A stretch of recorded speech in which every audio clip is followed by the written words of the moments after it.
Ratu Gustimu wis tak tantang apa meneh ming sak ngisore.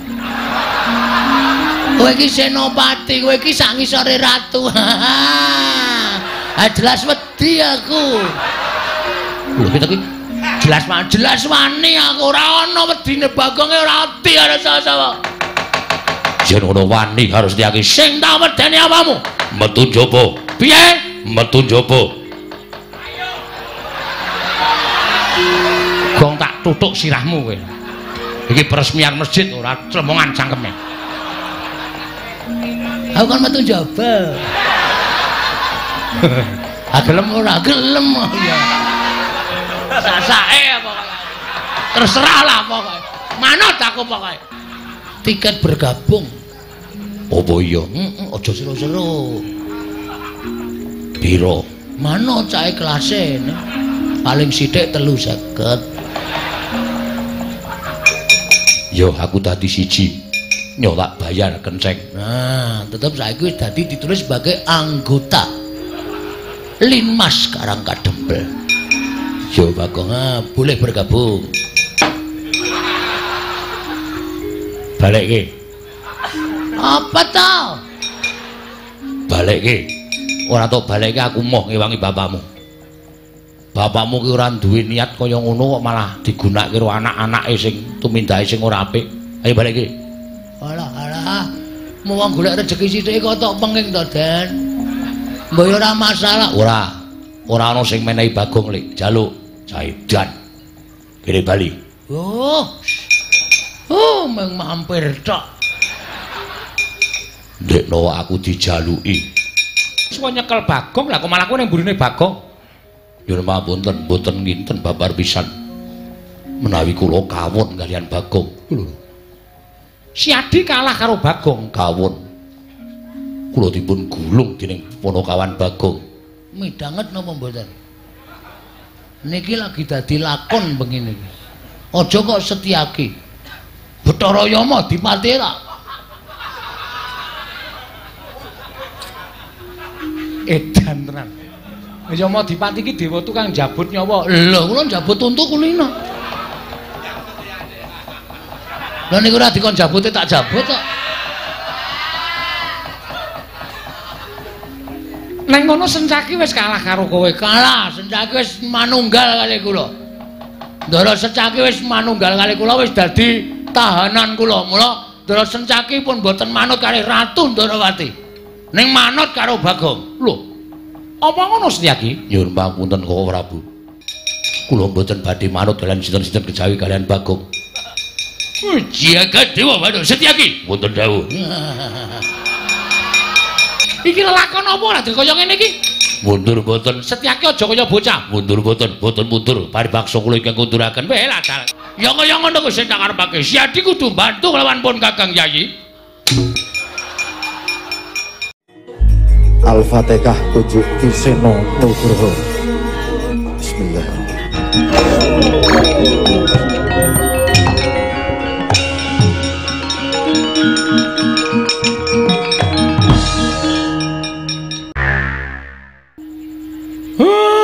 Manik Maya kok mboten melu mriki niku pripun? Guru kok mboten melu mriki? Muridé rung teka kok. Kowe menengo tak tutuk gundulmu modar kowe. Guru ki maksude Bathara Guru. Wo tak kira nek guru SD.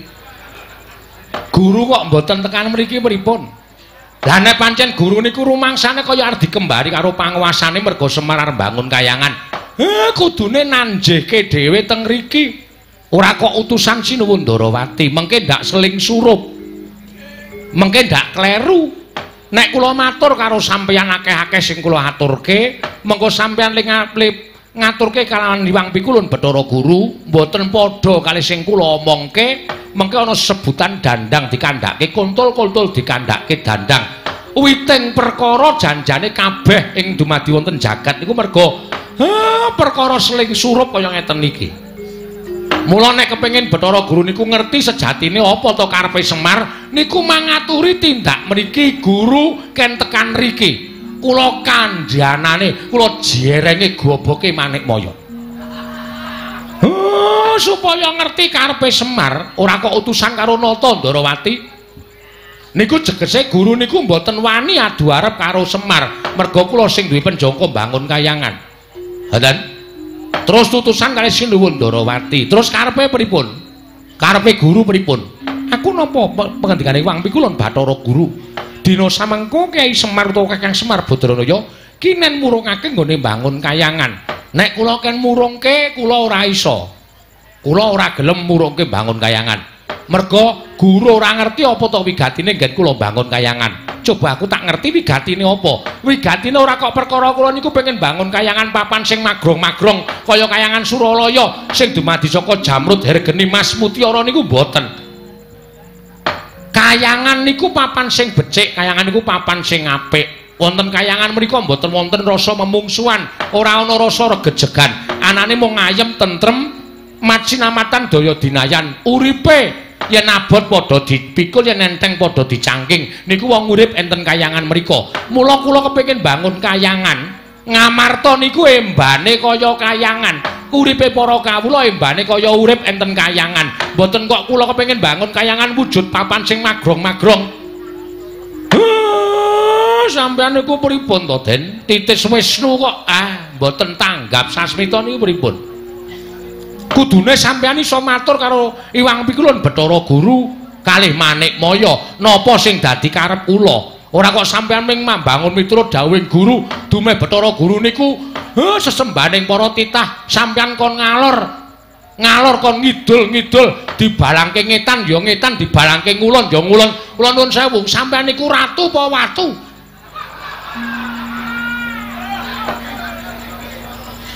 Watu. Gong.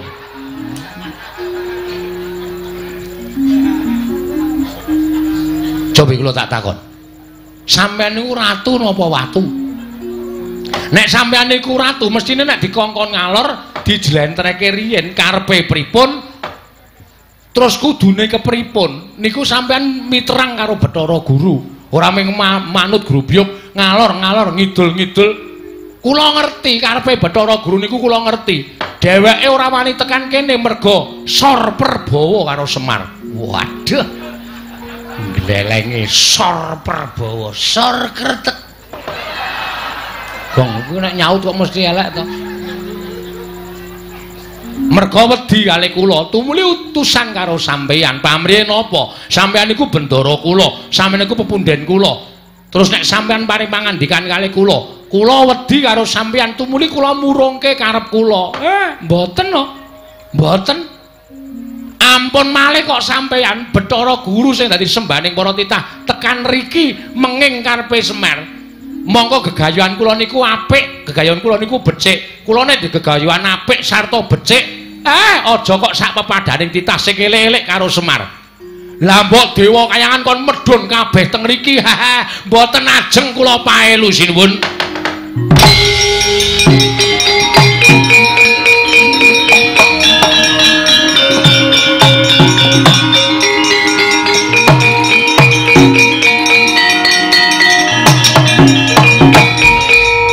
Wasane ku Bathara wayah plur jagat.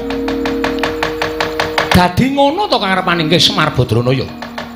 Yen ngono wis ora ana tandha tresnamu karo Ndarawati. Yen ngono wis ora ana tandha ngabektining Semar Badranaya kalawan nata ing Ndarawati. Aku kuwi sesembahmu. Aku pepundenmu Semar. Ing lumrahe kowe mesti mbangun miturut kalawan pepundenmu. Lumrahe kowe mbangun miturut kalawan nata ing Ndarawati. Nanging sengguh temen ucapmu. Kemewat kowe ngregem jimat. Kaya rumangsa wis bisa ngakahi jagat. Yen ngono tak temtokake yen to Semar Badranaya wis ora manut karo Ratu Ndarawati. Yen ngono yen Kakang Semar ora gelem murungake nggone bangun kayangan, apa aku yang bakal murungake Kakang Semar nggone bakal bangun kayangan. Nadyan kudu kepiye carane rawe-rawe rantas malang-malang bakal tak putung Kakang Semar Badranaya.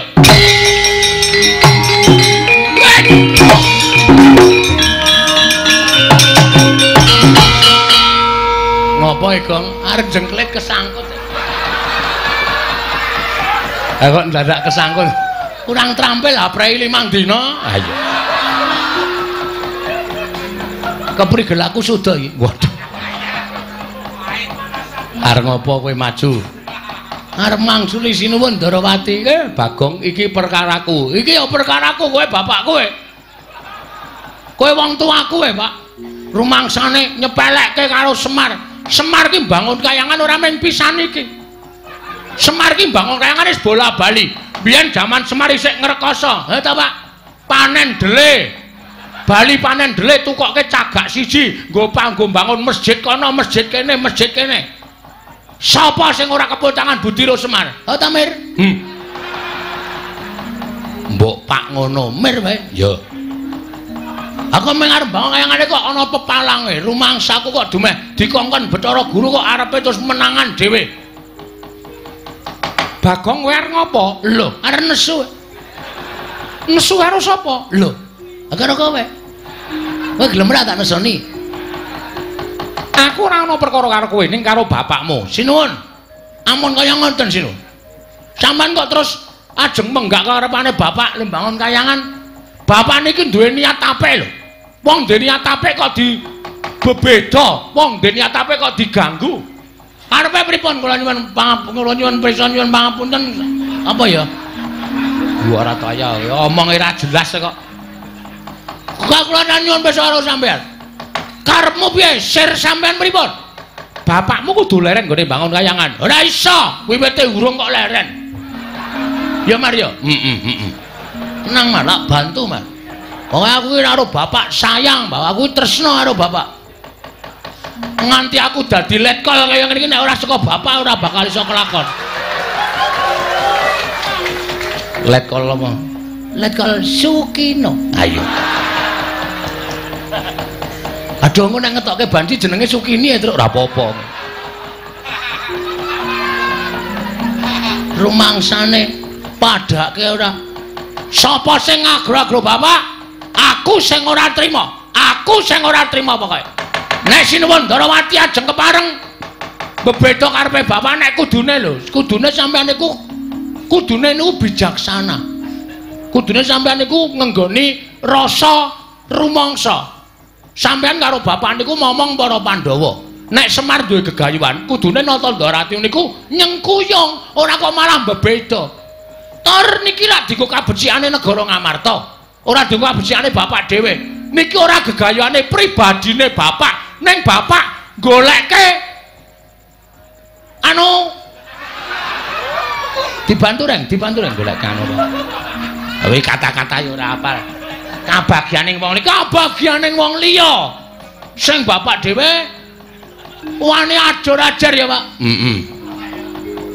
Demi masyarakat Karang Kadempel lan negara Ngamarta. Lah kok sampeyan sing rumangsa dadi pujangganing para Pandhawa kok malah menggak karepe bapak mung perkara sampeyan manut karo Bathara Guru. Aku ngerti silsilahe. Kresna iki sapa? Kresna iki sing Sang Hyang Bathara Wisnu. Wisnu iki sapa? Wisnu anake Bathara Guru. Mula anak kudu manut karo bapak. Ning aku salah. Ora sak teruse wong tuwa ki bener. Ngono? Jak omong kok meneng wae ta iki. Nek bapakne ngakon bab sing ora apik, anak ki ngelekke, ngono lho. Dielekke, Pak, ngene iki ora apik. Ngene iki apike ngene, ngono. Ora kok mung sendika, Pak. Anak bangun miturut dawuh bapakne, lek aku ngeleh colongke telo, mangkat. Aku salah. Kok ngono kok Semar arep bangun kayangan kok dumeh dikon karo bapakne Bathara Guru kok. Wisnu, Semar dipenggak aja bangun kayangan, mergo ngembari marang kayangan Suralaya. Bapak ki ora arep gawe papan sing magrong ki ora. Ning bangun moral, jiwa, pri kemanusiaaning para masyarakat Ngamarta. Pri kemanusiaan iki apa, Gong? Hah? Pri kemanusiaan iki apa? Ya mung manungsa ketemu peri. Ora iso omong, ora iso ngandhake kok. Moral PMP. Waduh. PMP iki pendidikan moral Pancasila. Kuwi wis ra ana ning atine masyarakat, mula arep ditukulke meneh karo bapak. Aku kowe kok nyarusiku. Nek kowe arep mepalangi karepe bapak, ora masalah. Ratu Ndarawati, ora masalah. Lho, kowe malah ora basa karo aku. Ha tak basanono wong sampean pakartine elek kok. Aku wegah basane wong elek. Lho yen ngono kowe wani karo Kresna. Lho. Aja kok sampean. Dewa mudhun wae aku ora wedi. Gong, nek omongan cangkeme sing apik. Engko nek ana dewa medhun tenan. Mbok sing apik lambene, Truk. Aku wani tenan ora? Ora Aku dadak nyebut ora. Ya wis udu dewa. Lho. Omong kok mulak-malik. Yen pokoke masa memarang aku, tetep aku ora trima. Tan trimane Bagong sapa wae sing arep meparangi karepe bapak kena waton iso nglangkai kuwandane gareng. Weh. Aku ngapa? Rasanange ora. Aku arep mati, Truk. Ora wong Bagong iki ngapusi kok ora. Langkano kuwandane Bagong legane atiku.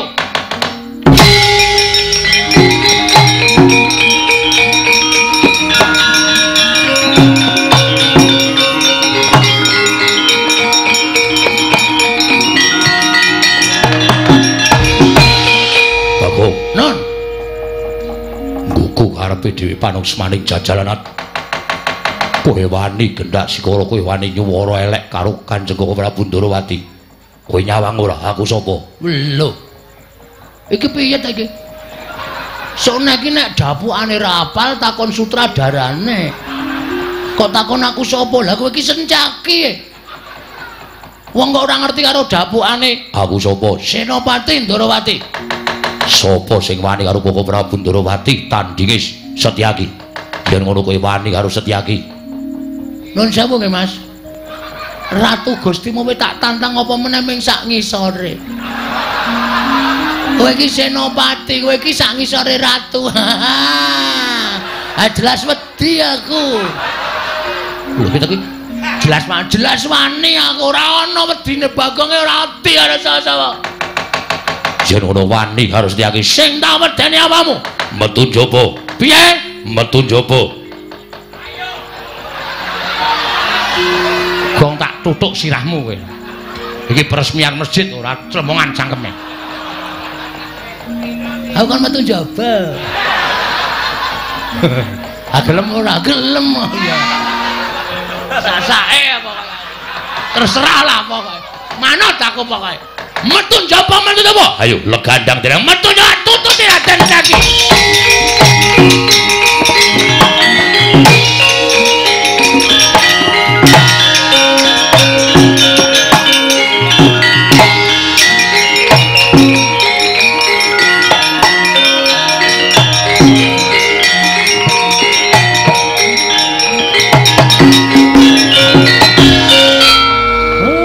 Bagong ora pisan ora pindho gawe perkara.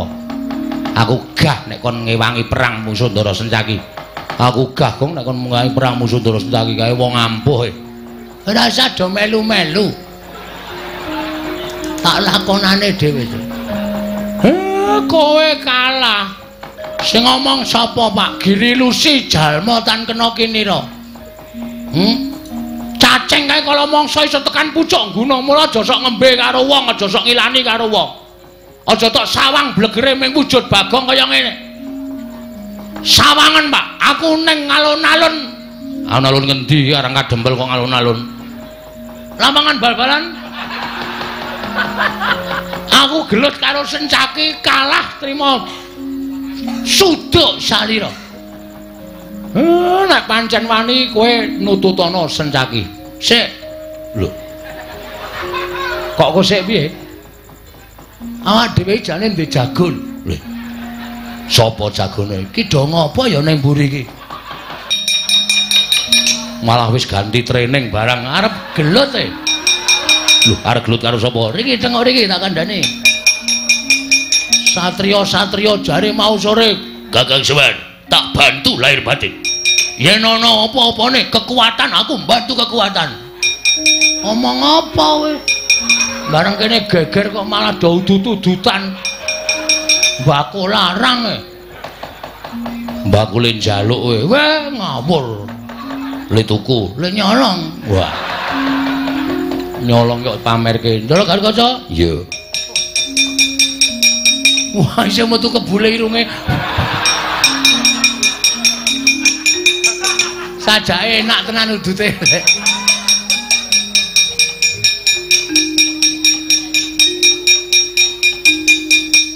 Lenggah. Yo. Do tak perintah do manut e. Dadi lakon bengi iki. Aku kok dadi kok ngene ta bentuke iki. Klerune njupuk e. Piye ning opo, Gong? Niki wau Sinuwun Darawati rawuh. Heeh. Terus Sinuwun Darawati jebulna didombani karo Pukulun Bathara Maningkem. Manik Maya. Saka Kahyangan Surabaya. Suralaya. Dukale mriki numpak pramek napa ora ngerti. Ning pokoke tekan kene utusan karo Sinuwun Darawati. Sinuwun Darawati kon nanjih kali Bapak Semar merga Pukulun Bathara Guru rumangsa kawatir nek Semar niku ajeng bangun Kahyangan ngembari panguwasane ngiwang Pikulun Bathara Guru teng Suralaya. Lho. Lah apa Kakang Semar ora mblabari utawa ora matur marang Siwa Darawati nggone bangun Kahyangan iki ora mbangun wujud papan sing magrong-magrong. Empun. Ning tetep Sinuwun Darawati ajrih kalih Sin Bathara Guru dawuh karo Semar tekaku ana ing papan kene supaya kowe murungake nggone bangun Kahyangan. Wah, Semar muring. Wah, Enggak bangun Kahyangan. Sampeyan niku kudune titis wis werna-werna bla bla bla bla. Yo. Nganti samatra Sinuwun Darawati ngentut ngendikake nek nganti Semar ora murungake nggone bangun Kahyangan aku sing bakal murungake. Tratap sing mak tratap kula nesu maju mengarep. Terus Sinuwun Darawati tantang. Lho kowe nantang karo Sinuwun Darawati? Heeh. Ayo ben mangkel kok. Semar arep dikaco. Terus iki Sinuwun Darawati nanti metu jaba. Sinuwun Darawati metu ning jaba. Karo sapa kancane? Raden Janaka. Karo meneh Raden Setyaki. Sing ora trima Setyakine maju mengarep malang krek brengose obah kabeh. Aku ya ora wedi brengose ya tak obahke. Endi kowe ora dibrengos kok? Wah tutuk ndase bagong. Obah no ndundun ngono. Brengos kok ndundut. Brengos ya tak obahke kula ya nesu. Terus dadi tantangan. Ndara Setyaki bakon nek wani karo aku metu njaba. Oke, tak turuti karepmu. Blajat metu njaba kabeh. Lah terus kowe nyeluk aku. Sampeyan mau muni piye? Sing endi? Sing kowe mau nek aku mbantu karo Semar, mbantu kekuatan. Nah iki pacobane Sinuwun Darawati, Ndara Janaka karo Ndara Setyaki. Saiki ngene. Ndara Antasena, Ndara Garkaca, Ndara Antarja tak du karo Ndara Setyaki karo Sinuwun Kresna wani apa ora? Nek entuk paliyale bapakmu aku wani. Nek bapakmu ngelilani aku wani. Mir, omong Mir. Setan tenan kok kuwi. Pancen setan tenan lho kowe kuwi kok ya. Aku to Mir. Dudu kae ora wani ngono iki. Tak kira nek ndok mripatmu rada kira. Tiru-tiru gareng kok. Wis. Aja disenggol gareng gong ndak nangis ora. Aku kon piye? Sampeyan paring pangandikan Ndara Antasena, aku pasrah katentremaning Karang Kadempel. Sapa sing arep gawe kisruh nggonku bangun Kahyangan disingkirke. Ngono ga wis. Engko aku ngedu anak karo wong tuwa. Mir. Ki nek kowe ora omong ora rampung-rampung lho.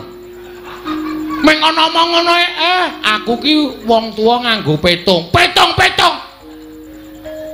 Gelem omong ora? Ora gelem seret metu njaba. Wedok kok ngawur ben. Aku metu njaba kok ya metu njaba ben. Ki aku diadil apa kae. Masa aku metu njaba aku metu jeragal. Ndara Antasena. Terus yo. Ayo. Ndara Antasena.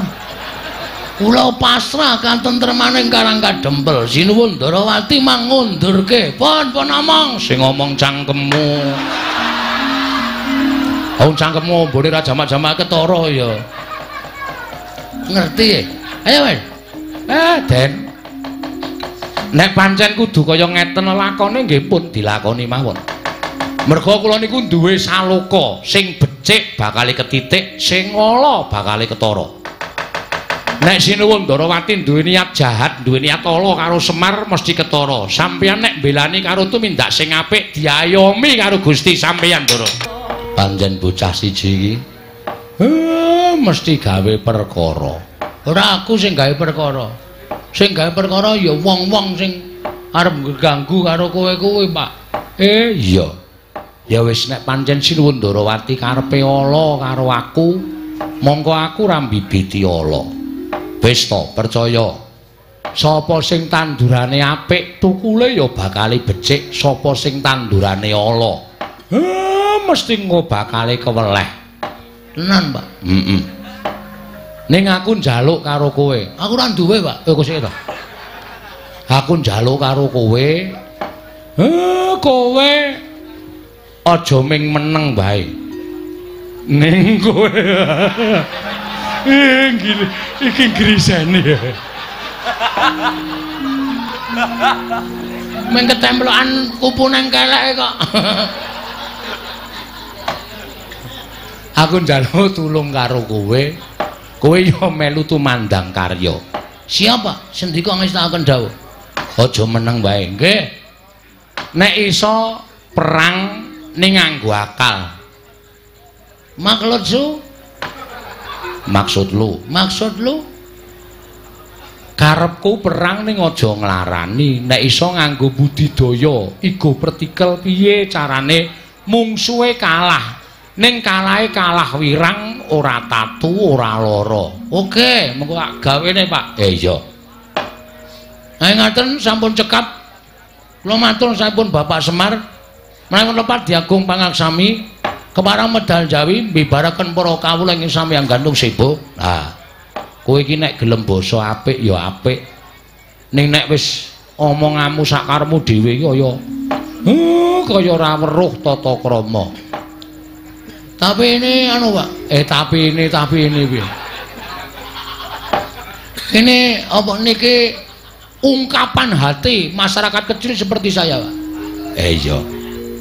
Wis Bagong Anggriya ngono wis ora iso dilekke tenan. Rumangsaku kok iya. Petro, dalem, Pak. Petro. Wonten dawuh. Kawula dibubarke ditata aja nganti ana ing kasembyok ing Aradan. Nggih, ngestokke dawuh. Karawitan Karang Kadempel. Dikon ngunekke gending nggo ngiringi bapak mlebu ana ing dalem Kasemaran. Dalem Kasemaran iki maksude piye? Ngestakaken dawuh, Pak. Gending kesenengane bapak. Nggih. Ampun sing angel-angel, Pak. Sing gampang-gampang mawon. Merga niki enten sing pocokan, Pak. Iya. Santi Mulya, Santi Mebel. Santi Mulya kok Santi Mebel. Pelok niku, Pak. Gek ayo limbukan bojone Gareng karo bojone Bagong kon nglimbuk cangik. Nglipur sanggane para lenggah. Ngestakaken dawuh, Bapak. Bapak ngestakaken dawuh. Nyun pamit, Pak. Sing ati-ati.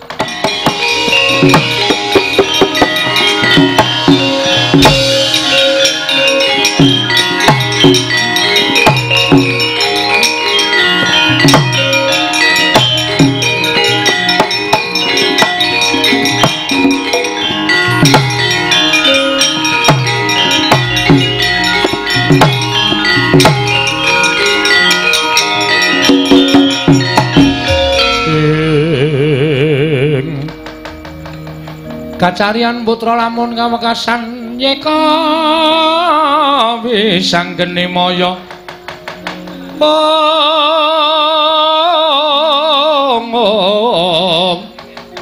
Bisangkeni Maya Wisnu Pratinda. Gong non sing bibiti perkara iki mau kowe. Nggih, pancen tak akoni.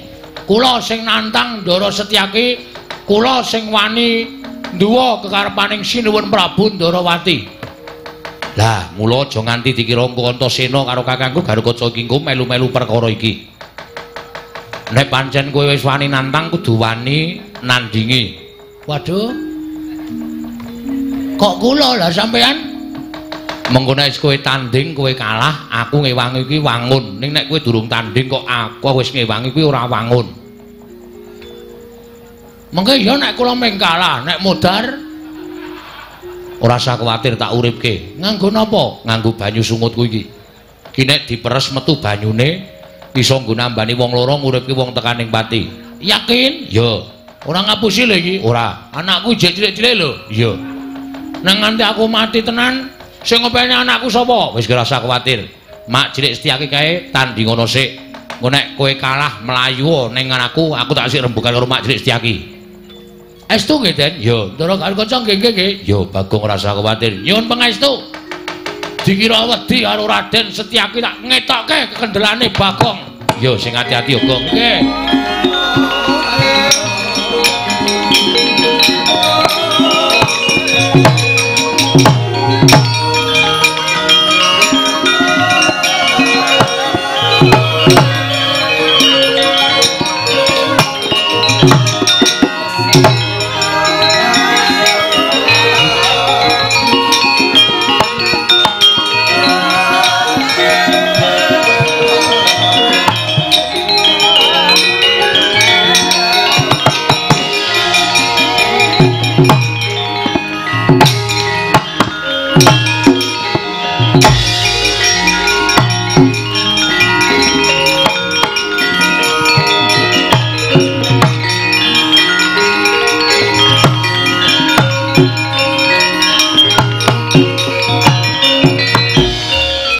Wis wani tenan lahir batin karo Setyaki. Sing tak wedeni apamu, Mas? Wis kebacut ngibarate nyabrang kali wis tekan tengah. Maju ya klebus, mundur ya klebus. Luwih becik ndodok. Ndodok piye? Wis pokoke sisan klebus. Yen ngono kuwi wis ora eman karo nyawamu. Tak eman sebab apa? Wani karo Setyaki. Sing tak wedeni apamu? Kowe mbantu Sinuwun Ndarawati, aku mbantu karo bapak. Semono uga sampeyan senopatining Ndarawati. Nek ratu Gustimu diganggu karo wong, sampeyan mesti ora trima. Padha karo aku. Bapak nek diganggu karo wong, Bagong ya ora trima. Bagong iki anake Semar. Semar iki wong tuaku. Meng arep bangun kayangane kok Ratu Ndarawati kok melu-melu meng mergo diutus karo Bathara Guru. Ayo nang kene dibuktekke. Setyaki apa Bagong sing tekaning pati? Lho. Ikhlas karo nyawamu? Ora. Kok wani nantang kaya ngono? Wis kepepet kok. Yen mungsuh karo aku mati tenan. Kowe tak tibani tanganku mesti pecah sirahmu dadi loro. Kowe mesti tekaning pati. Sing dadi nyatane rasa meden-medeni. Aku iki ngarat kerupuk 8 ambyar kabeh. Kok semeng sirah kok meng dadi loro. Ayo sing dadi nyatane ngene marganing patimu. Nuwun sewu nek sampeyan kewirangan karo Bagong Ndara Setyaki.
kaget.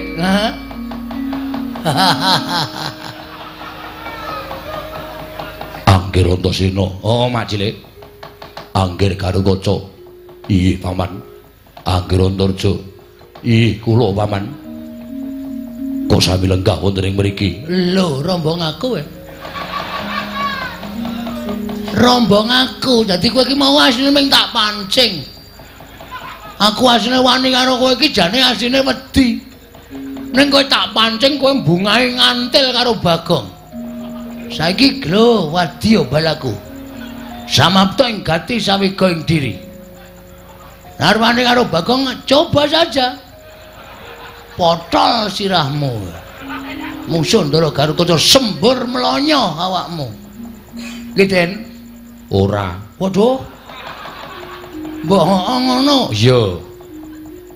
Anggir Antasena. Ana apa, Lek? Kala lenggah wonten mriku. Gong minggir sik. Nggih. Sampurnake mau. Wong glelenge kepati-pati ora.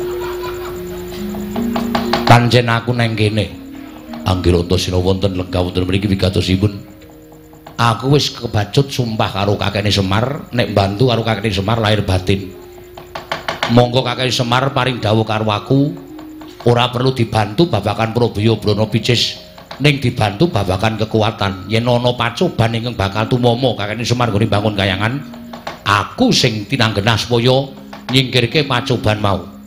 Monggo Bagong matur karo aku nek Siwa Ndarawati dibantu Mak Cilik Setyaki bakal jugarake Kakang Semar nggone bakal bangun kayangan. Bener apa ora? Ya ngaku. Ngaku barang sing nakoni Antasena kok plendas-plendus kowe.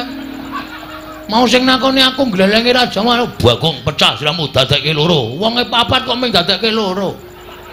Nek ora oman piye? Ih, pancen jatosipun ngaten nggih. Lek gandeng aku wis saguh karo kakekne Semar, mongko aku ki jiwaning satriya.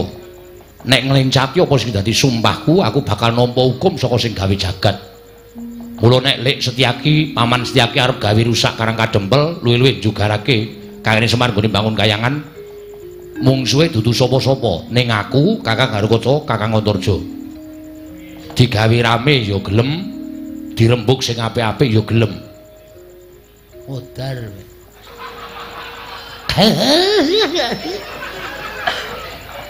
Kene ya pucet. Kowe minggat sik, ora usah kan cerewet. Kowe arep ngece. Ora usah ngece ayo lunga. Nggih teng mriki mawon ning aja omong. Lho kok manungsa ora entuk omong. Ora usah nyaur saur manuk. Oh nggih. Wis ngene wae. Saiki Mak Cilik arep kepiye carane?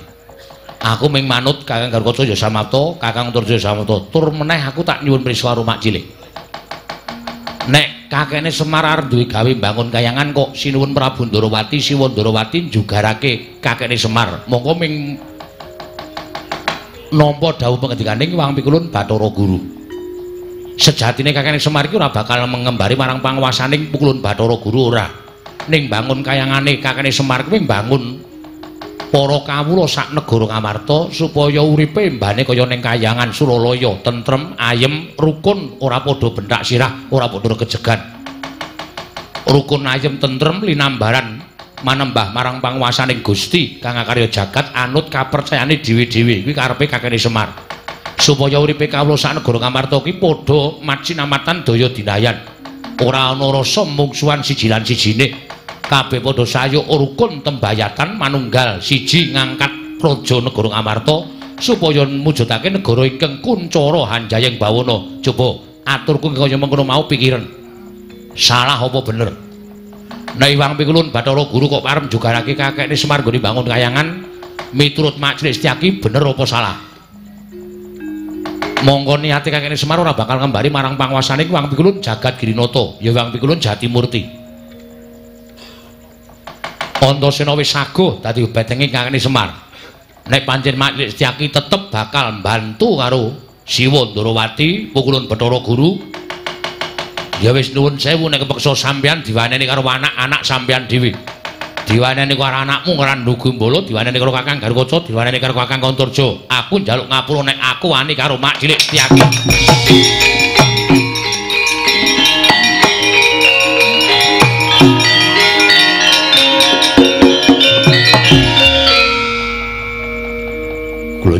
ngapunten pareng mboten nggih. Lho, njaluk ngapura perkara apa? Sareng kula manah-manah. Mboten selaminipun kula menika mbelani tiyang ingkang leres.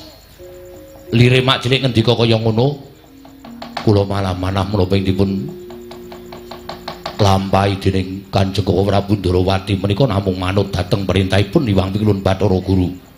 Monggo nyatanipun sareng kula midhanget ngendikanipun Anggir Antasena menapa dipun lampahi dening Kyai Semar menika leres mboten nedya ngembari dhateng panguwasaning para dewa. Nah, syukur nek sampeyan eling tegese nang kene ora bakal ana peperangan sing gedhe. Tegese ora bakal ana peperangan antarane mak cilik karo anak-anakmu Antarja, Antasena, Gatotkaca. Piye iki ngejak damai? Ya Bagong aku salah. Ya ora apa-apa, sone rasa gleleng ya. Dumeh wong seneng gelut, dumeh wong seneng perang kok. Ora malah, iki mergane patimu. Kala mangsa kula kandhani nggih. Jalma menika tan kena kinira, girilusi kaya Bagong ngene iki. Arep wong kaya ngene ning akeh sing bantu, akeh sing ngewangi. Iki mau urung nek sampeyan tak laporke upama aku ki dadi wong tumbak cucukan, aku matur Ndara Antasena, dandang tak aturke kontul-kontul tak aturke dandang. Apa sing tak gawe-gawe tak aturke Ndara Antasena, Ndara Antasena sampean jotosan karo Ndara Antasena, sapa sing kapitunan? Ya Bagong, nggih. Mane sona iki ora sok aneh-aneh.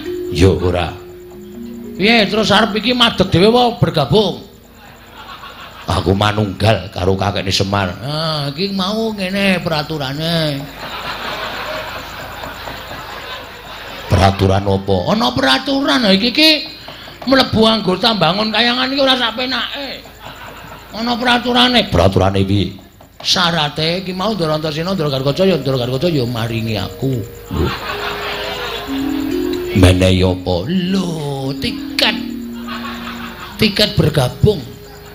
Apa iya? Aja seru-seru. Piro? Mano cahe kelase? Paling sithik 350. Yo aku dadi siji. Nyo tak bayar kenceng. Nah, tetep saiki wis dadi ditulis sebagai anggota Linmas Karangkadempel. Yo Bagong, boleh bergabung.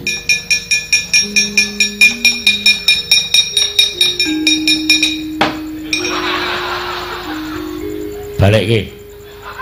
Apa tau? Balik ke. Ora tau balik ke aku moh ngewangi bapakmu. Bapakmu ki ora duwe niat kaya ngono kok malah digunakake karo anak-anake sing tumindahe sing ora apik. Ayo balik ke. Alah. Mau wong golek rejeki sithik kok tok penging to, Den. Mbok ora masalah. Ora ana sing menehi Bagong lek jaluk Jaidan. Kene bali. Meng mampir tok. Ndekno aku dijaluki. Aja sok njaluk ngono iki, Gong, isine-isine kowe ora dicukupi karo bendaramu. Nggih, nyun ngapunten. Terus niki sapa sing ngajeng methuke Sinuwun Ndarawati cobi? Sinuwun Ndarawati niki panek Ndara Setyaki ora iso mbanda kula, ora iso ngrangket kula sing ngunak-unake Sinuwun Ndarawati panjenengane mesti duka. Sapa sing arep lawan Sinuwun Ndarawati? Bagong, Nun. Koko Prabu aku sing methuke. Koko ora binadu arep karo aku, ora bakal mentolo karo aku. Nah, ngono ki tegese mbelani tenan. Nek sampean mengko didukani Sinuwun Prabu Ndarawati, wis ben tak lakonane. Nek dipecate dadi senopati, aku melu Kakang Semar. Waduh. Nyuda jatahku iki. Anggota anyar nyuda jatah cilaka iku. Wis ngrekoso. Wis ora usah cerewet diwangi penting. Oh, tak pethuke kok ora Ndarawati. Ning kok ya melu. Nggih, ngestoke dawuh. Ayo pethuke Bagong. Monggo.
kok neng kono? Inggih.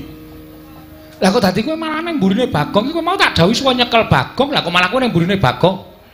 Nyuwun pamunten, boten nginten babar pisan. Menawi kula kawon kalian Bagong. Lho. Si Adi kalah karo Bagong. Kawon. Kula dipun gulung dening Ponokawan Bagong. Midanget napa mboten? Niki lagi dadi lakon begini iki. Aja kok Setyaki. Bathara Yama dipati ra. Edan tenan. Yama dipati iki dewa tukang jabut nyawa. Lho, kula jabut untu kulina. Lah niku ora dikon jabute tak jabut kok. Neng ngono Sencaki wis kalah karo kowe. Kalah, Sencaki wis manunggal kali kula. Ndara Sencaki wis manunggal kali kula wis dadi tahanan kula. Mula Ndara Sencaki pun boten manut kali Ratu Ndarawati. Ning manut karo Bagong. Lho. Apa ngono Setyaki? Nyuwun pamunten Koko Prabu. Lah apa Sadi bakal klirwa karo kewajibanmu minangka Senopati Ndarawati? Sekawit kula Senopati Ndarawati nanging kula sampun kawon kalian Bagong. Lan samangke kula sampun dados reh-rehanipun Ponokawan Bagong. Setyaki, wonten dawuh. Sinuwun Prabu Ndarawati diundurke. Nek ora diundurke, ndak gawe kisra gegayane Bapak Semar. Nggih, ngestaken dawuh. Setyaki.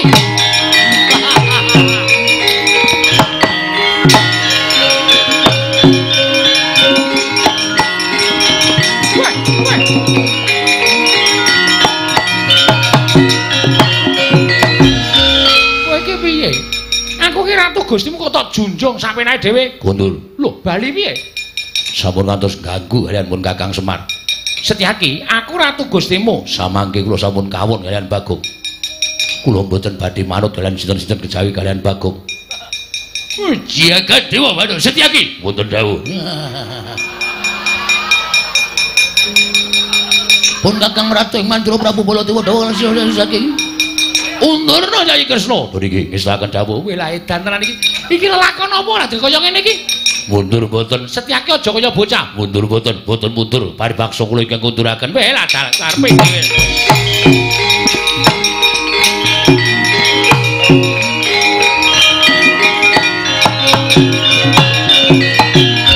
Oh ya Jagat Dewa Bathara. Ya kaya ngono kuwi, Dimas. Ya kaya ngono kuwi sing tak karepake. Si Adi kudu bantu kelawan pun Kakang Yayi.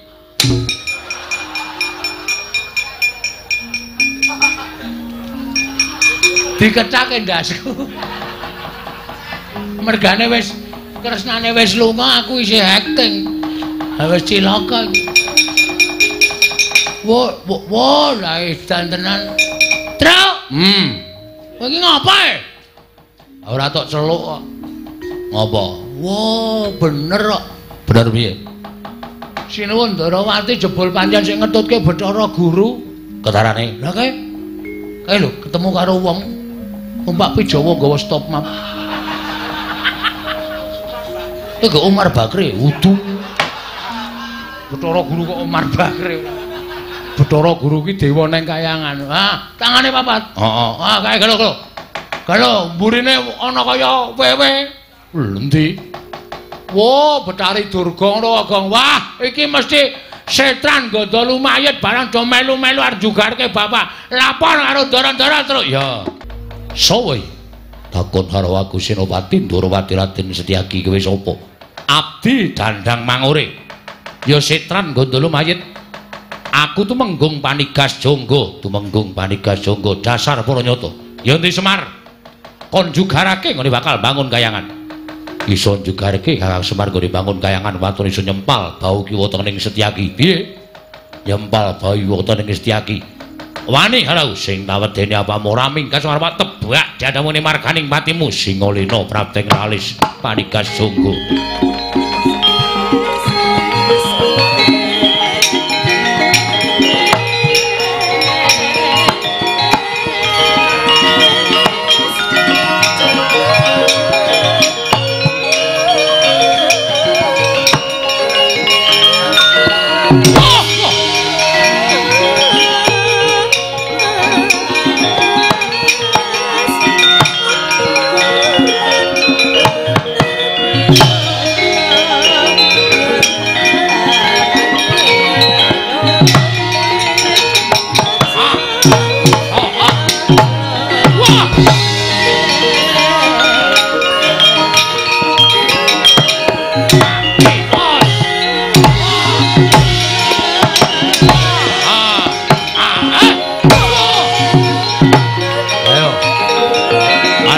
regane ati.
Aja mayu.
Gatotkaca wis apa? Tumenggung Prawara Kendra. Abdining Betari Durga. Ayo, bumi angus karang kadempel. Tugelen glune Gatotkaca klakon mati derek kowe. Wah. Ah! Iya. Ah! Wek. Ah!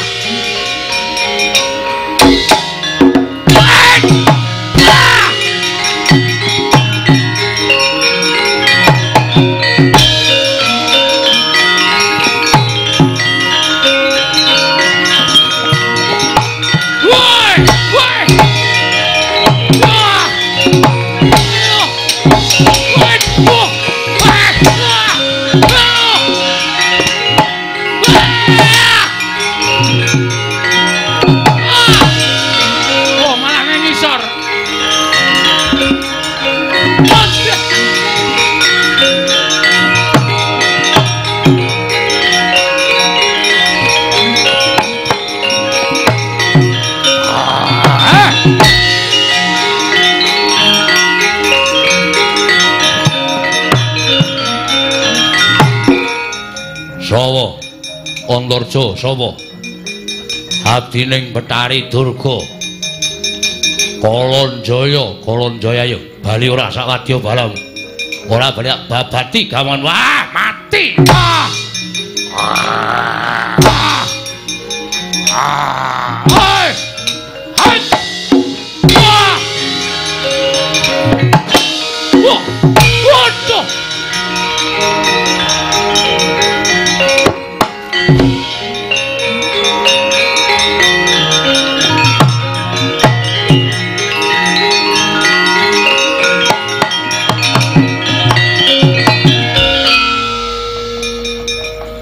gelis Kang.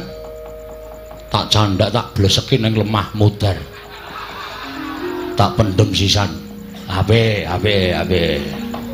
Tegese sampeyan kuwi kerang ora nganggo okol ning nganggo akal.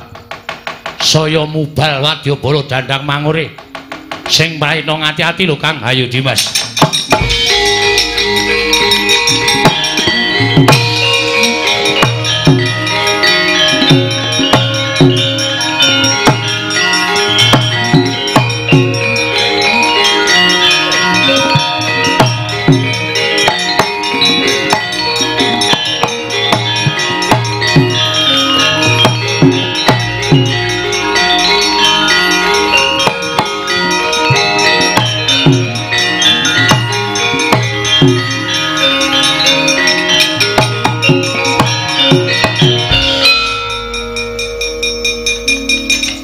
Nikas Jangga. Nggih, Mbah.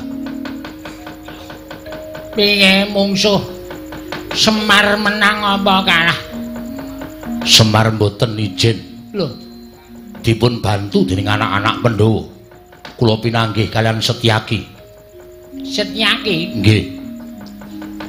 Jebul pinanggihipun nadyan kula menika sampun dados abdipun Bathari Durga. Dewaning panggoda pangrencana nanging nyatanipun kula kawon kalian titah sewantah nami Setyaki. Kaya mungsuh Sencaki. Bejo kowe ora modar. Sencaki ki wong gaweane gelut. Gek kowe iki lagi minyik-minyik. Prajurit durung tau perang ming lagi latihan tok kok wis perang. Ana mundur ana. Nggih, Mbah. Wah, edian. Tangane antepe ra jamak-jamak. Ming cilik ning kok antepe. Dilatih kok. Ana iki olahraga saben dina kowe ming madang wae. Semboyane wong Dandang Mangure kok anggere ketemu kok ming madang. Ramadang. Semabut. Semboyan kaya ngono kok dipeng-pengke ora. Mati kula, Mbah. Sumbang Suanu Prap. Sapa jenengmu? Inggih. Kula pun Prawara Kendra. Nah, piye? Mungsuhmu sapa? Kula mboten tepung ning satriya Mambah Dirgantara. Mabur. Nggih. Dadane ngene murup. Nggih. Gatotkaca kowe. Gatotkaca. Heeh. Nyamber iki wonengen. Kula dicandak rikane arep duncalke ning tangan kula nggondheli kampuhe Gatotkaca. Kula mbabit mengisor ning sidane duncalke. Sirahmu graya ana. Piye? Tesih. Alhamdulillah. Gatotkaca iki gaweane nugeli sirah. Bejo kowe perang karo Gatotkaca ora potol ndasmu iki wis bejo. Mundur kana. Inggih, ngestakaken dawuh. Kula semanggaken, Mbah. Lah kok dadi kahanane kaya ngeten iki terus pripun lajeng kula tumindak? Eneng apa terus? Wah, sampeyan iku ora kahanan karang kadempel mosak masik mboten kanten-kantenan. Tangga teparo kula sing maune rukun do gelut dhewe-dhewe. Wong wedok do bengok-bengok jerit-jerit wah kaya wong kang slupan. Malandara Setyaki kali Ndara Gatotkaca sami gelut piyambak-piyambak kaya ngoten iki pripun kahanane? Niki nek mboten sampeyan tumindak geger karang kadempel. Weh, lah dalah.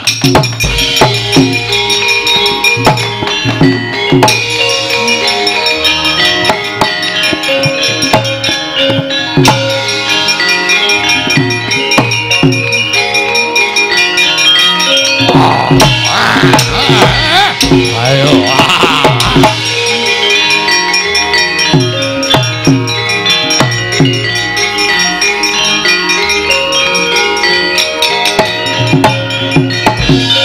Wis candak to.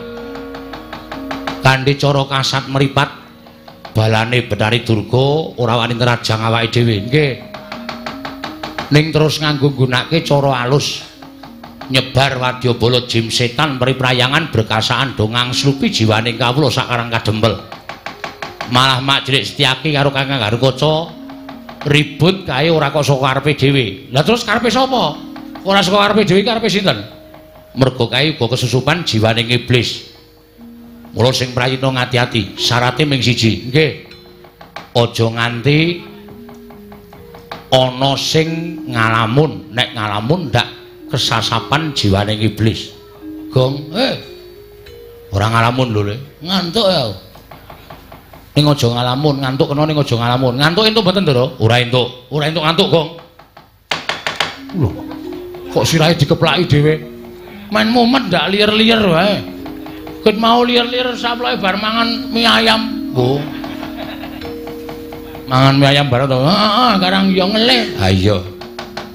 Ngati-ati lu Gong aja ngalamun. Ndara Antasena wis dawuh aja ngalamun. Nek nganti ngalamun cilaka kowe. Weruh apa, Gong? Demit ketoke. Hah? Demit. Oh iya. Hah, kae lho. Oh, kae ketok kae.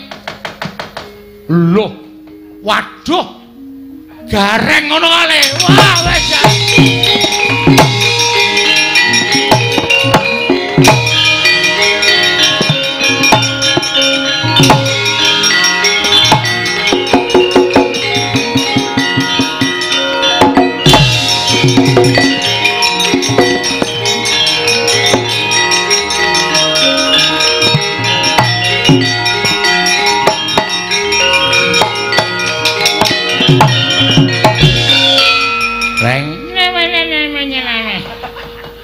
Tenang ora. Gareng Kang Slupan kok. Isine minene isine. Kemati Kang Slupan anu iki demit bayi iki. Ring somong, icil-icine. Ayo metu. Metu saka ragane kakangku. Metu. Metu. Gong jarene wong tuwa mbiyen, heeh. Demit ki wedine nek dioser-oseri barange wong.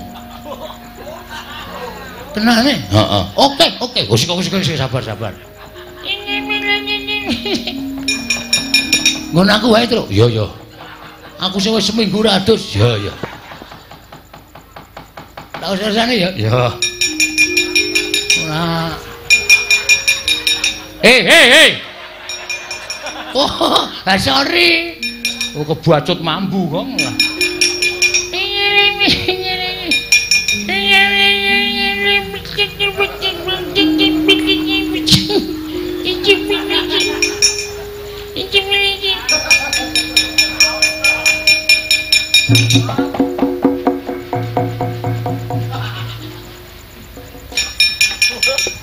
Isih merem itu terus. Oke.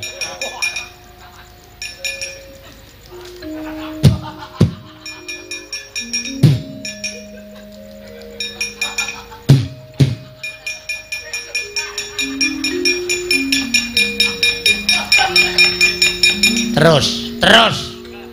Wis paras barang isih dipok-poki. Saedan ora. Wis akhire kene tak lapi kene kok dadi templek ning rai barang. Saedan ora. Matur Bapak Truk yo.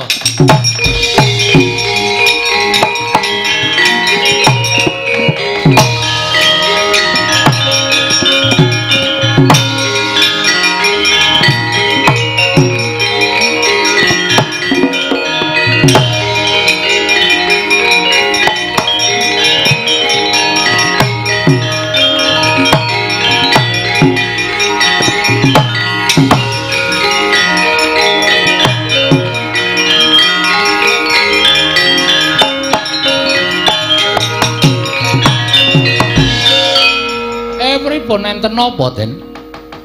Kek aku matur saning Kakek Semar. Nggih. Aku mau wis janji bakal bantu marang sampeyan. Nggih. Lah kersane ning jebul kekuwataning Siwa Ndarawati sing dadi siji karo Kakek Bathara Guru lan uga dibantu karo kakekne Bathari Durga. Iki kelakon gawe geger Karang Kadempel. Gawe geger pripun? Sawise nggunakake wadyabala menungsa ora iso nerabas sarta iso ngasorake kridaning para putra. Bathari Durga nggunakake wadyabala perjineman. Ya kuwi wujuding jem setan priprayangan sing ngangslupi jiwane kawula sak Karang Kadempel. Wekasan Karang Kadempel geger akeh wong sing maune tepung dadi ora tepung padha gelut regejegan. Rame banget. Wong wadon jerit-jerit nganti kaya kang slupan. Iki mesti tingkah polahe wadyabala saka Dandang Mangure. Pancen iblis tenan. Sampeyan mang mlayu teng Ngamarta. Aku, nggih. Wigatine Sinuwun Puntadewa kan rawuh mriki sinambi mundi pustaka Jamus Myang Jimat Lima Sada. Tanpa kekuatan niku kula mboten duwe kekuatan napa-napa. Ning nek pusaka pun tekan mriki, kula sing ngrampungi. Yo, njaluk pangestu kek.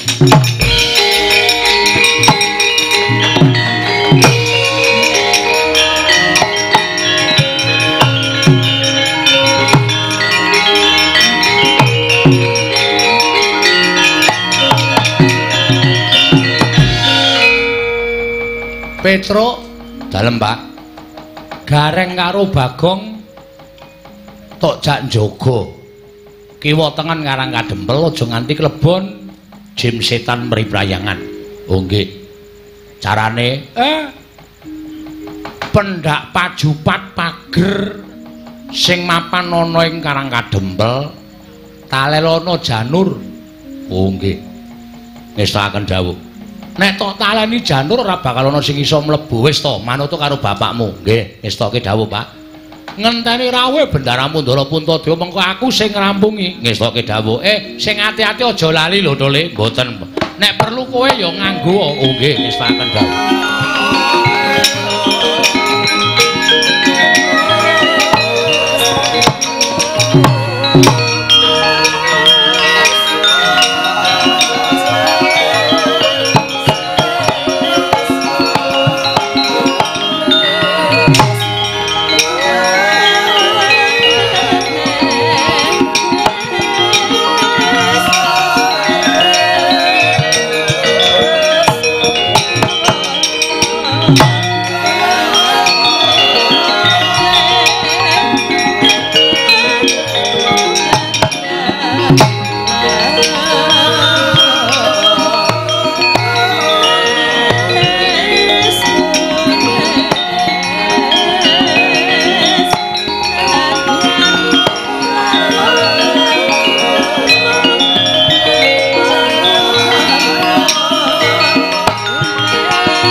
Sinayeng manglung mintonaken dewe kramanira kang kumitir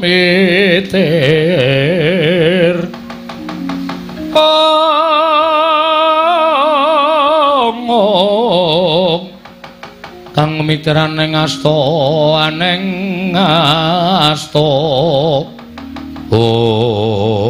Arjuna wonten maring adal. Yen ora tumandang kok katone nista temen Nata Ndarawati. Ing atase aku wis ago nyendikani dawuh perintangi Wang Pikulun Manikmaya.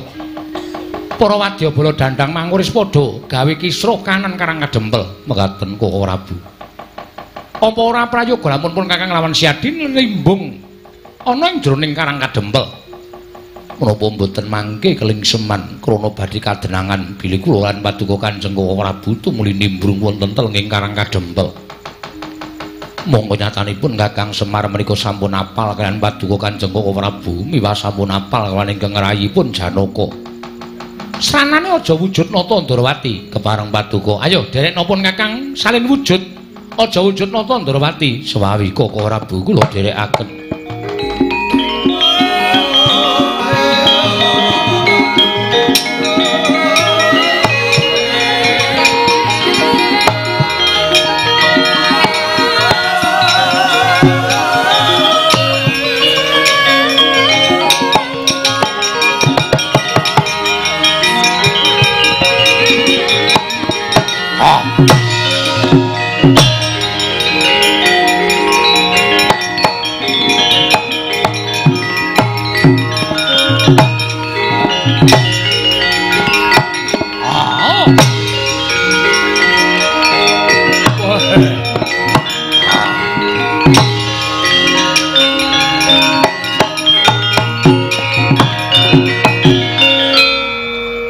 kanthi wujud kaya ngene. Yen to awake dhewe nimbrung ana ing Karang Kadempel ingkang wis mosak masik, merga kawulane wis digawe minger kiblate karo Iwang Pikulun Pandya Betari Durga ora bakal kadrangan Yai. Kok ora Bu? Ingkang rai namung nderek kersa paduka Kanjeng Koko Prabu, ayo dibudhalake. Nimbrung gawe geger Karang Kadempel aja nganti monggo yen to kapirsanan dening Iwang Pikulun jagat Girinata, kowe karepipun Kakang ora tanggung jawab, ora nyambut gawe, monggo kula dherekaken. Aku redya midhangetake ngendikane barep kakangku. Dimas Werkudara, barep kakangku piye? Pawarta ingkang sumebar warata saindenging negara Ngamarta, lamun dina iki Kakang Semar bakal duwe gawe. Apa lunganing Arjuna iki mau ana sambung rapete kelawan Kakang Badranaya nggone duwe gawe iki, Yayi Werkudara. Miyat langeneng kalangguan aglar pandan moncar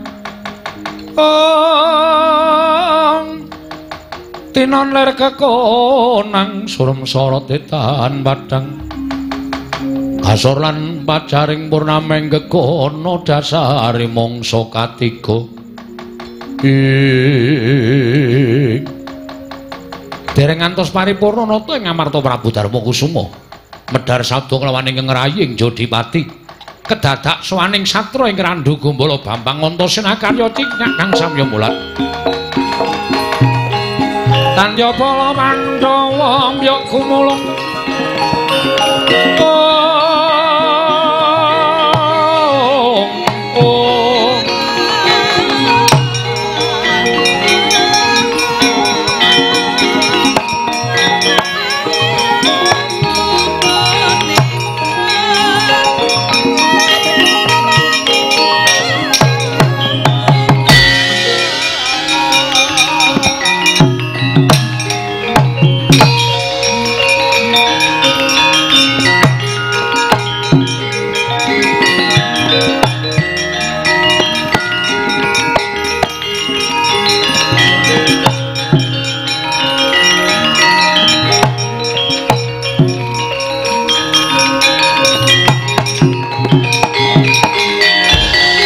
Mara remang usumya ngambrangen kadi karonaning gaswase dosang gondo astrat maja lengleng lalu mangulati Antasena gawe kaget wakmu ing Amarta sowan tanpa tinimbalan sing gedhe pangapurane Pakdi aku sowan tanpa tinimbalan. Wah caedan ning apa gawe kaget wong tuamu sowan negara Ngamarta sepisan ngaturke bekti ngaran Pakdi karo Kyaine Jodipati. Iya tak tampa, tak tampa. Angka loro sowanku ora saka Ngrandu Gumbala Pakdi, nanging aku budal saka Karang Kadempel. Midhanget pawarta yen to kakekne Semar bakal duwe gawe. Monggo bareng aku karo Kakang Garwaca Kakang Antarja sowan ning Karang Kadempel, kakekne Semar prasaja. Yen to bakal mbangun kayangan, nanging dudu kok kayangan papan sing endah kaya dene kayangan dudu. Kakekne Semar bangun kayangan ming kepengin bangun uripe para kawula sak negara Ngamarta kuwi mbane urip ana ing kayangan kebak katentreman lan kabagyan. Wis ora bakal tak jlentrehke wose gegayaning kakekne Semar mau luhur lan becik. Nanging dumadakan babak anglayoni jujulan usuli. Ora kanyono-nyono rawing Siwandarawati didherekake Paman Madukara. Ingkang ora trima nggone kakekne Semar bakal bangun kayangan. Jebul tinemune Siwandarawati didhawuhi dening Iwang Pikulun Bathara Guru supaya njugarake gegayaning kakekne Semar. Monggo sejatine kakekne Semar ora bakal biniat ngembari marang Kayiwangan yo mung kepengin bangun negara Ngamarta. Uripe para kawula embane kaya urip ana ing Kayiwangan. Nganti geger Siwandarawati sajake wis ora melu kalawan kabejaning kakekne Semar. Klebu Paman Janaka sajake kok malah bangun miturut karo dawuh pengendikaning Siwandarawati. Paman Janaka ora melu karo kabejaning kakekne Semar nggaris momong lawan Paman Janaka lan sak kulawargane. Dina samengko Karang Kadempel geger, aku diutus kakekne Semar supaya mboyongi Pakde Puntadewa ndak aturi tindak rawuh ning Karang Kadempel supaya mundi pustaka Jamus Klimasada dadi sarana tentreming Karang Kadempel Pakde.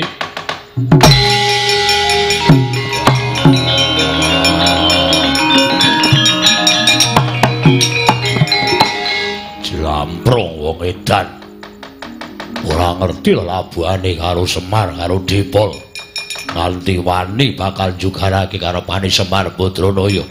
Barep ana apa Yayi? Rasa dadak kakean gunung sing tanpa guna. Ayo tak gendong budal ning Karang Kadempel.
Den mrayetna semurire seka balik titiyane gandayane tresanya purnama sasi. Matur nuwun nggih Den Ndarantasena. Ya kek tiba padha-padha. Sinuwun ngamarta Kakang Semar pancen kepara nyata. Ndarawerku Dara, ya Dipol. Aku sing tekan kene. Ature anakku Antasena apa pancen kepara nyata. Kula niku ora tau gawe-gawe. Mbok menawa Sinuwun Ndarawati mung kaprawasa rasa pekewuh kalih Manikmaya, kaprawasa rasa sing ora kepenak karo wong tuane dhewe merga Sinuwun Ndarawati niku titis Wisnu. Wisnu niku anake guru. Kasan Sinuwun Ndarawati nilar dhateng raos pangraosipun. Anggenipun sampun sambet memitran kalih Semar pinten-pinten taun laminipun. Malah piyambakipun ingkang wantun lan mentala badhe njugaraken niat kula oleh kula bakal mbangun kayangan. Sabanjure keparenging Kyai Nayantaka, kula nyuwun ngambil pustaka Jamus Klimasada.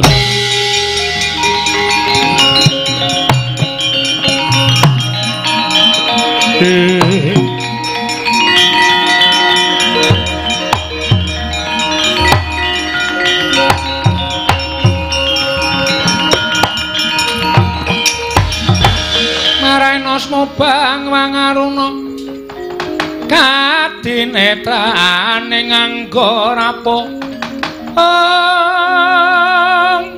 sabdaning kukila ring kanikara sageter kene donganing kunglir wuwu sing pini panca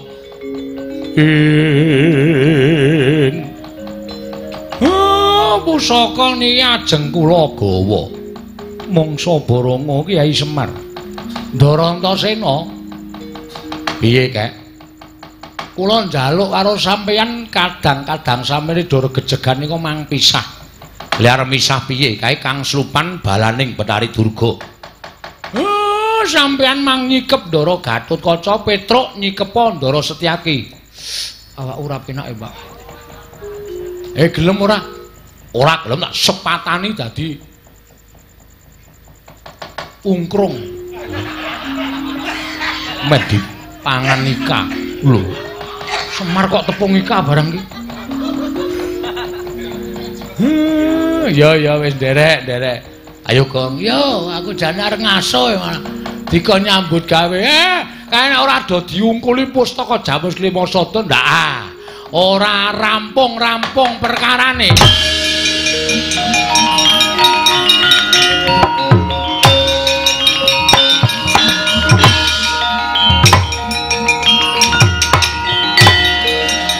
Yo Gong, yo.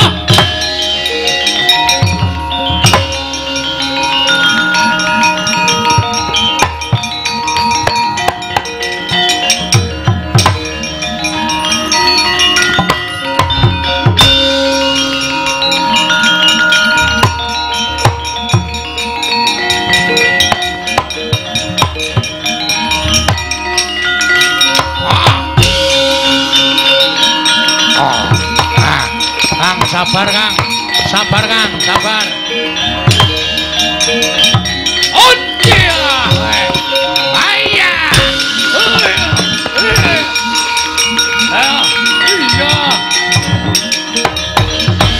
Gong ngewangi Gong. Terus. Nah, tanganane ndak ora rampung terus ngono. Waduh. Wis guys, digajul kita caku kalah kok iki tak digangsum iki warane. Gong, matane Gong. Matane sapa? Matamu. Aku ngapa sing tok gajul ndasku.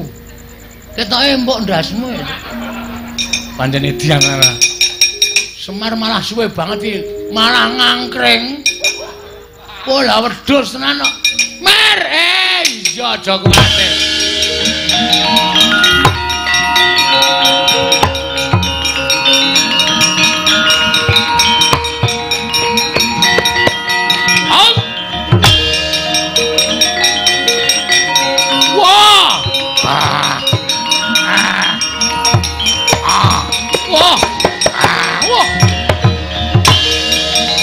Sabar Doro.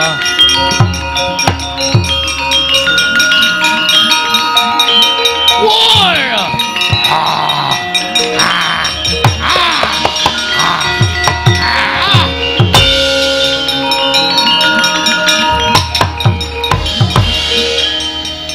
Jiwa Semar aku kena ngopo? Kakang Semar aku kena ngopo? Sampean do ora ngerti. Sampean do ora eling. Nah, mboten kaya ngoten. Gong tak antir samu lho kowe. Metu ora, Tru? Ora, ameng dinyunyukke kok metu. Tak ora ndane metu. Ndara Antasena. Sampeyan kudu iso gawe lunga wujuding jim setan ya. Ndara Sencaki, Ndara Garukaca mangaso, ampun ngalamun niki akeh para jim setan pribayangan.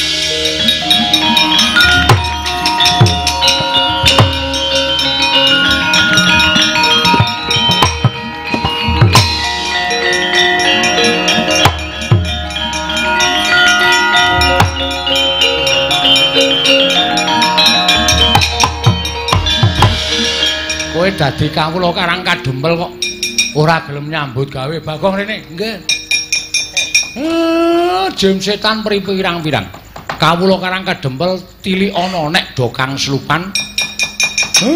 Kowe kudu nganggo japa mantra sing tak paringke karo kowe.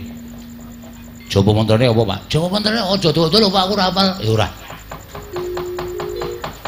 Teguh yuwana slamet saka kersaning Gusti. Anggeneng demit kowe muni ngono ora kobong awake. Oh nggih, nggih. Wis kuwi. Muni apa, Gong? Teguh. Teguh ngopo? Teguh piye? Teguh yuwana slamet saka kersaning Gusti. Teguh yuwana slamet adine Teguh. Slamet saka kersaning Gusti, slamet saka kersaning Gusti. Golek setan. Yo. Teguh yuwana aku Petro. Kaya setane rupamu. Matamu. Akang niku ngoten. Yo.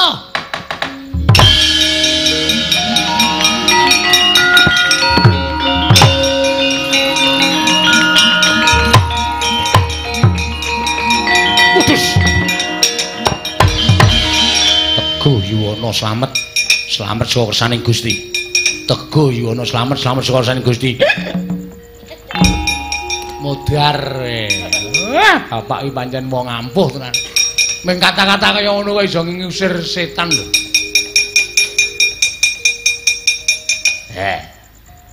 Ayo.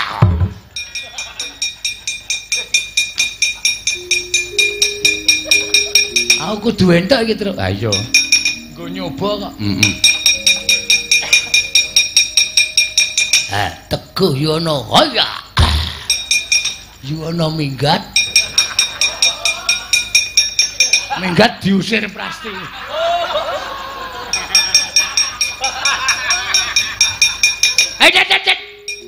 Teguh Yuwana slamet. Slamet saka kersaning Teguh.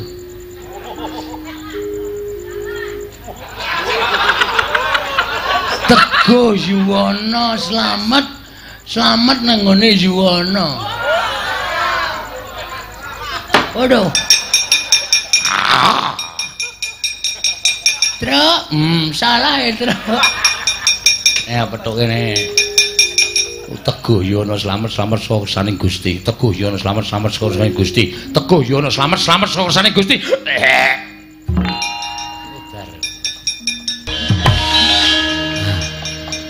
Wong ki aja sok kongkonan ning nek kurang kira-kira kurang marem matimu ki takokno karo sing kawogan. Kakang Semar badhe mbangun kayangan bener. Ning aku ora arep mbangun kayangan padha sing mbok lenggahi ning kayangan Suralaya kono ora. Aku ora sulap karo Kamukten. Aku ora sulap karo gebyaring bondo donya. Aku ora sulap karo derajat pangkat. Semar ki dadi pamomong. Nek ana rusake sing tak mong kuwi sing dicucuh Semar, mongko sing tak mong ki kawula sak negara Ngamarta. Lah nek aku kepengin mbalekake panembahe wong sak negara Ngamarta, mbalekake morale wong sak negara Ngamarta supaya urip tentrem ayem, embane urip ana ing kayangan nganggo tembung bangun kayangan. Ngono ki apa kleru? Oh, iki mung perkara gething keburu sengit karo Semar kok. Anggreneng perkara tok gawe bab sing gegeran. Anggere ana tembung sithik tok gawe perkara. Janjane piye to? Sirmu piye coba aku tak takon karo kowe, ha? Oh. Wah.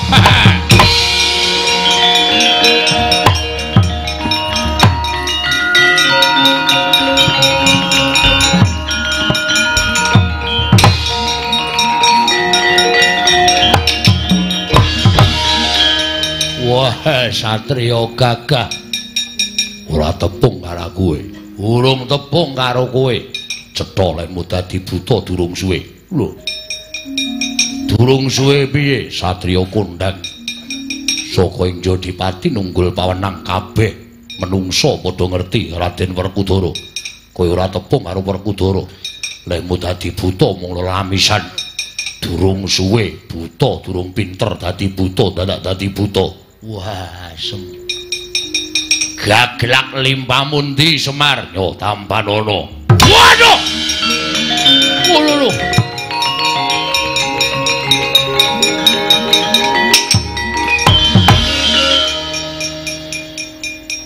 Diantem nggon pupu tak tendang sambatmu ngaruwara. Cetha yen kowe dudu ratu buta, nanging kowe sawijining ratu ingkang wicaksana. Ora nggunakake peperangan, ketok banget nggonmu ora iso perang. Wah, kebahagiaan.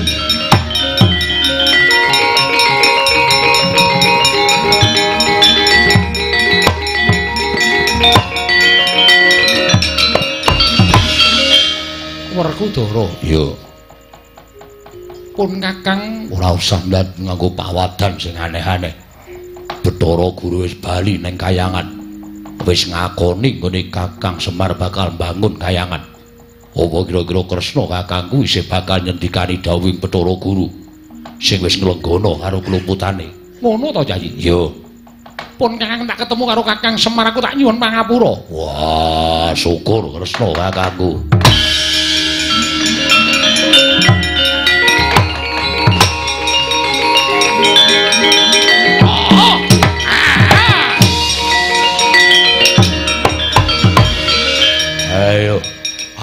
Werkudara mbok culke ora. Amuk Werkudara mbok culke ora. Amuk Werkudara wah macan ngeyel. Wah! Wah! Wah!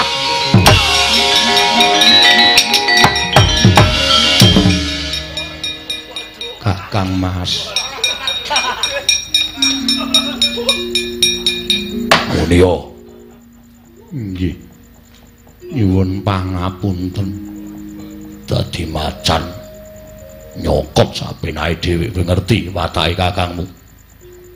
Kowe iki dimong karo Semar ditutke rono rene. Malah bakal dadi palange Semar nggone bangun kayangan. Kowe dhewe utek apa ora? Nggih, kagungan. Nggo ngopo? Kangge mikir kena ngopo menggo isen-isen ndas. Ngaku. Wah. Bunto kakangmu Werkudara, anak-anak kabeh wis sarujuk lawan Semar nggone bangun kayangan. Yen kowe dadi pepalang banting nang kene.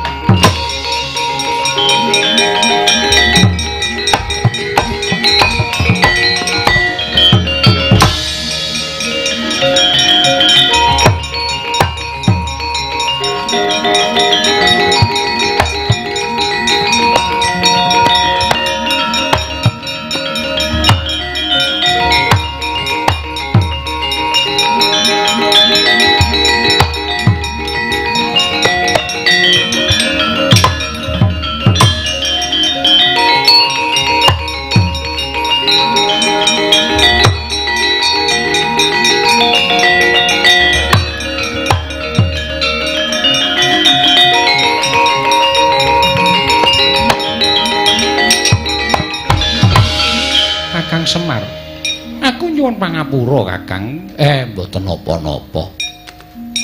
Kula iso ngrasake lan kula iso ngembake awak kula. Upama kula dados sampeyan, mestine nek didhawuhi karo wong tuwa ya ora bakal selak. Merga ora kepenak. Iya. Nanging yen to Iwang Pikulun Manikmaya wis nampa dawuhing Kakang Semar sarta wis kelenggono. Lan iso nampa apa kang digayaning Kakang Semar? Mbok keparengake aku tetep nyengkuyung marang gegayaning Kakang Nayantaka. Mboten napa-napa, Den. Sing jeneng wong mlaku niku kanggo kesandung kesrimpet. Kadang kala sok kesrimpet karo trumpahe dhewe. Mongko niku dienggo saben dina, ngoten niku ngibarate. Dadi kesrimpet merga perkara sanak kadang mitra kawruh niku wis lumrah, waton gedhe pangapurane. Niku bakale dadi wong sabar, dadi wong ikhlas. Ngen kula mbangun kayangan niku ora kok kanggo kebutuhane Semar dhewe mboten, nanging kangge kebutuhaning sedaya para kawula sak negari Ngamarta. Jumbuh kaliyan ingkang dipun leksanani dening Kekagungan Kajat dalu punika anggenipun sampun makafaken papan panembah supados para warga sak dusun menika hangesti dhateng panembah sejati manut dhateng kewajibanipun piyambak-piyambak. Kakang Semar mengkono. Mugi-mugi tansah nampi kanugrahaning dewa, tansah nampi kanugrahaning Wang Mahanasa. Ingkang nandhang ruga panjenenganipun bapa Tresna Reja ugi pinaringana saras pinaringana waluya nirbaya nirwikara durga mendhak kala sirna. Mugi-mugi sapengker kula papan mriki tambah ayem, tambah tentrem, tambah reja, tambah ngrembaka ndara.